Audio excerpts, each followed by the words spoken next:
அந்த வானத்தை போல மனம் படைச்ச மன்னவனே, பனித்துளிய போல குணம் படைச்ச தென்னவனே,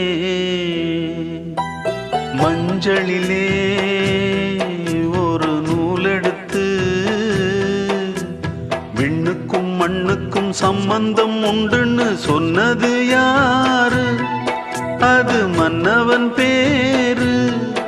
அந்த வானத்தை போல மனம் படைச்ச மன்னவனே, பனித்துளிய போல குணம் படைச்ச தென்னவனே.